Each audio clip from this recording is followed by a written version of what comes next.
Coucou les amis. Donc je fais cette vidéo, encore confiné jusqu'au 15 avril. C'est le président de la République qui m'a fait un courrier. Et oui, on est confiné jusqu'au 15 avril minimum. Donc confiné de chez moi, j'ai fait un courrier le 1er avril, le 5 avril au président de la République. Donc voilà. Je mettrai sur le courrier, ce courrier-là que j'ai fait, je mettrai sur ma chaîne. Bien sûr, soit il n'est pas rempli, c'est un pré-imprimé, mais bon, quand je l'ai rempli, hein. J'ai daté du 30 mars 2020 à Libercourt. Donc, avis très important. Autorisation de soins pour la vie. Et non la mort par asphyxie, par manque de matériel, de réanimation et de lits disponibles dans les hôpitaux. À conserver sur soi et à envoyer en lettre commandée à une réception au gouvernement, c'est-à-dire à Monsieur Macron. Je sous-signais, né le demeurant. Si je suis détecté positif au Covid-19 et que je suis transporté à l'hôpital par le SAMU ou confiné à mon domicile par un médecin généraliste, je demande à ce que je subisse un électrocardiogramme et un scanner des poumons. J'autorise ensuite le corps médical, dès le test positif, à m'administrer le traitement du professeur Raoul.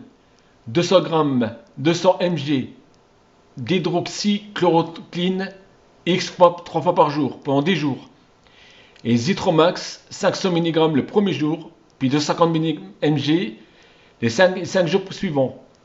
Au vu de mon âge, et en tous les cas pour éviter d'encombrer inutilement les services de réanimation et occuper inconsidérément un lit, ou être le mauvais choix d'un service surchargé, ne pouvons plus faire face à la survie des patients, j'accepte sur mon entière responsabilité le traitement du professeur Raoul, afin de prouver qu'au bout il y a la vie. Ceci est mon choix et je tiens à ce qu'il soit appliqué à la lettre.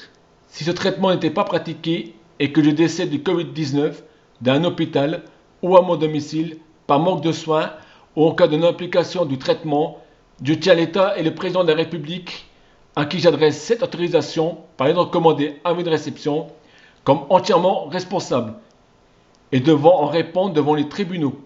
Et j'autorise mes descendants à les poursuivre en justice. Fait à Libercourt le 30 mars 2020 pour servir et valoir à ce code droit. Donc voilà le courrier que j'ai fait le 1er avril, le 5 avril au président de la République, à M. Macron. Donc, et j'ai reçu effectivement sa réponse le vendredi 3 avril 2020.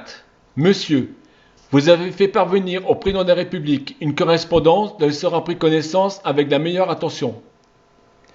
Face à la crise inédite que nous vivons, M. Emmanuel Macron tient avant toute chose à rendre hommage à l'engagement des femmes et des hommes qui, en première ligne, contribuent au combat contre la maladie et à la permanence des soins. Personnel hospitalier et des EHPAD, sapeurs-pompiers, médecins et infirmiers de ville et de campagne, ambulanciers et techniciens de laboratoire, pharmaciens, médecins de spécialités professionnelles et professionnelles, des métiers paramédicaux qui toutes méritent notre plein soutien et notre reconnaissance. Le chef de l'État souhaite également saluer l'ensemble des actifs, indépendants et employés de commerce, alimentaires, routiers, salariés et artisans qui sont à leurs tâches quotidiennement. Travailleurs sociaux, c'est faux, parce que moi je ne suis même pas suivi par un travailleur social, hein, je suis tout seul dans une maison, sans personne à bord, hein, et avec des crises de panique en fin de la caisse, je suis malade et j'ai personne pour me suivre, donc ça c'est faux.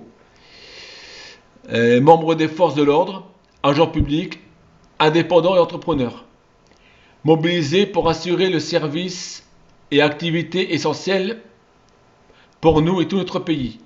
Enfin, le président de la République, c'est pouvoir compter sur la responsabilité de chacun pour appliquer avec toute la rigueur nécessaire la restriction de la circulation et le confinement dont le Premier ministre a récemment annoncé le renforcement et la prolongation jusqu'au 15 avril au moins.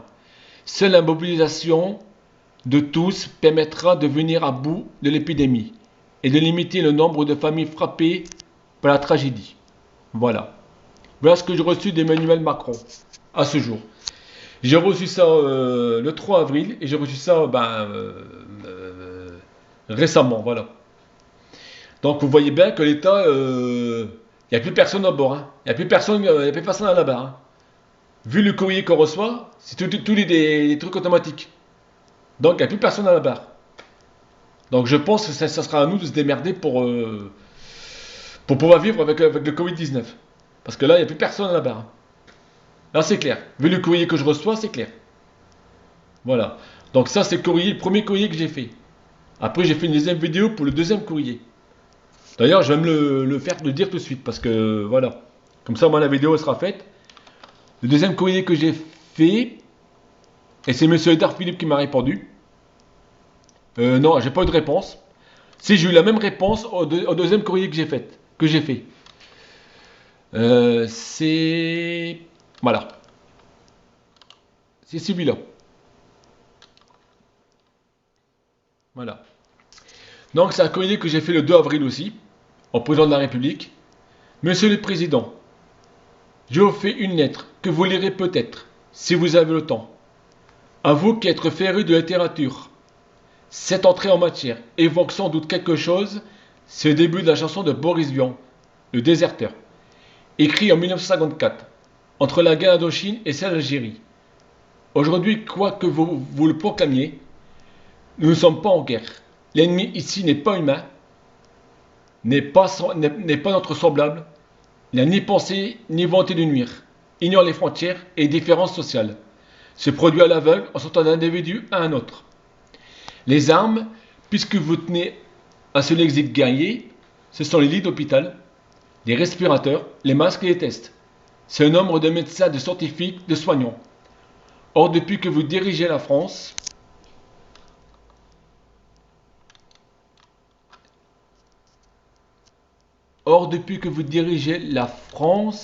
j'arrive pas à mettre mon système. Voilà. Or, que depuis que vous dirigez la France, vous êtes resté sourd aux cris d'alarme du monde de la santé. Et ce qu'on pouvait lire sur les banderoles d'une manif en novembre dernier, l'État compte ses sous, en comptera les morts, résonne tragiquement aujourd'hui.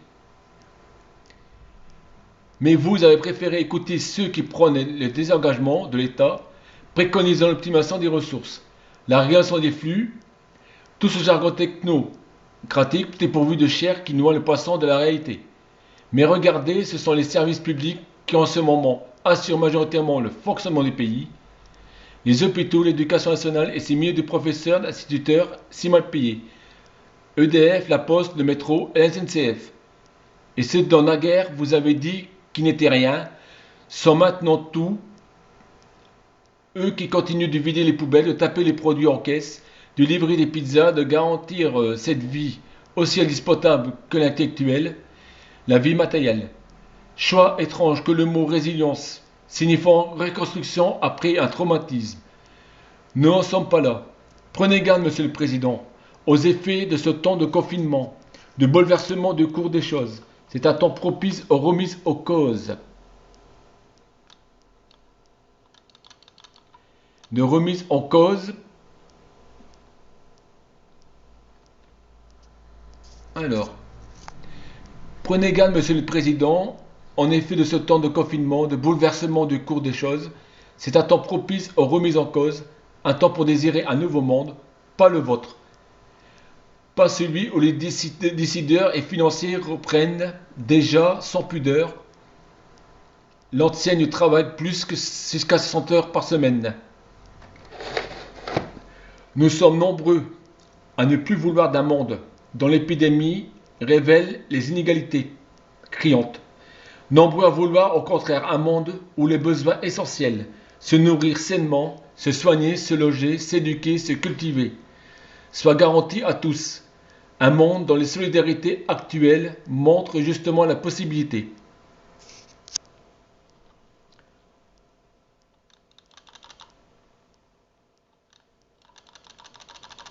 Montre la possibilité. Sachez, Monsieur le Président, que nous ne laisserons plus nous voler notre vie. Nous n'avons qu'elle et rien ne vaut la vie. Chanson encore d'Alain Souchon.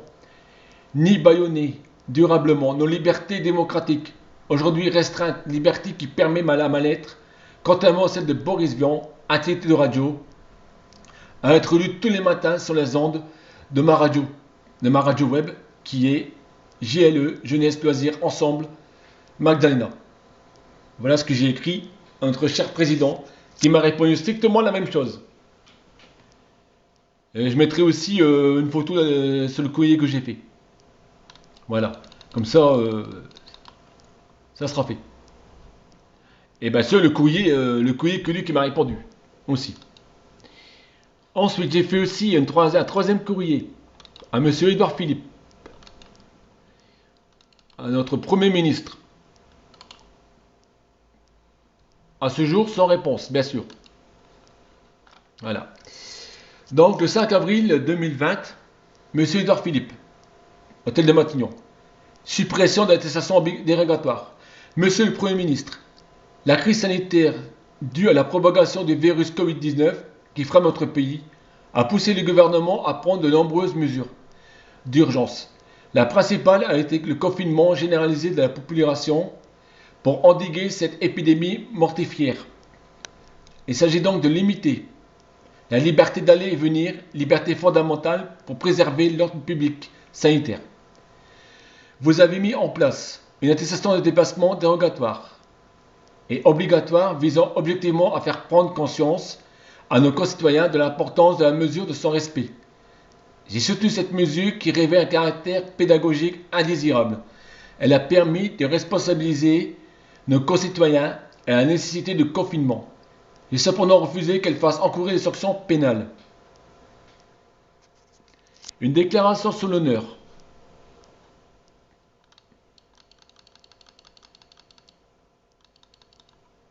Une déclaration sur l'honneur n'a pas plus de valeur que la simple parole de celui qui la porte et qui peut la reproduire à l'envi.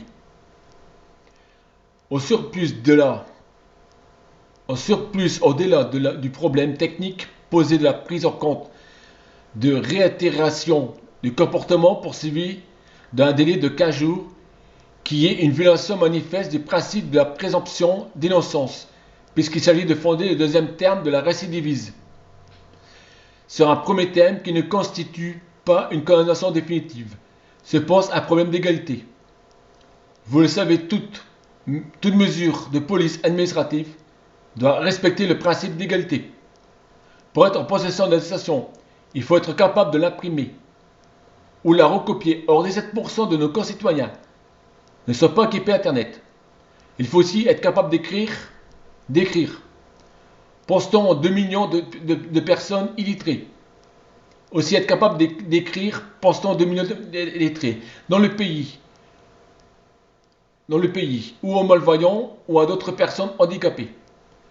Comme le rappelle Jacques Toubon, défenseur des droits dans le monde, ce jour, la sanction pénale du défaut de port d'attestation me semble donc à la fois illégale et injuste à l'égard des populations les plus précaires.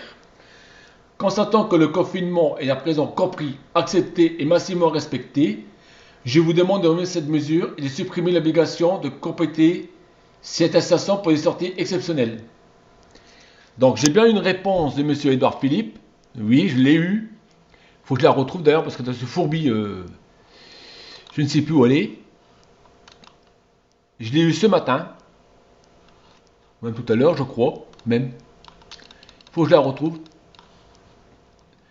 Ouais, je l'ai eu ce matin. Voilà. Je l'ai eu ce matin.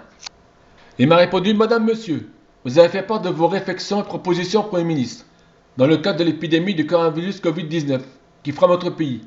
Monsieur Édouard Philippe vous remercie de votre message qui a été lu avec attention. Je sais que le gouvernement est pleinement mobilisé pour faire face à cette crise inédite, d'une ampleur exceptionnelle.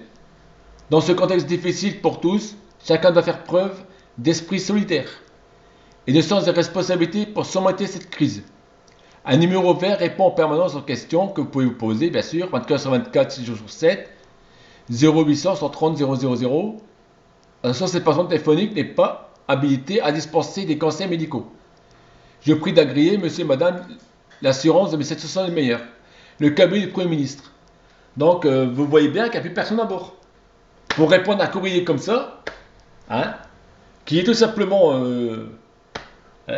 c'est des courriers automatiques, hein, donc il n'y a plus personne à bord.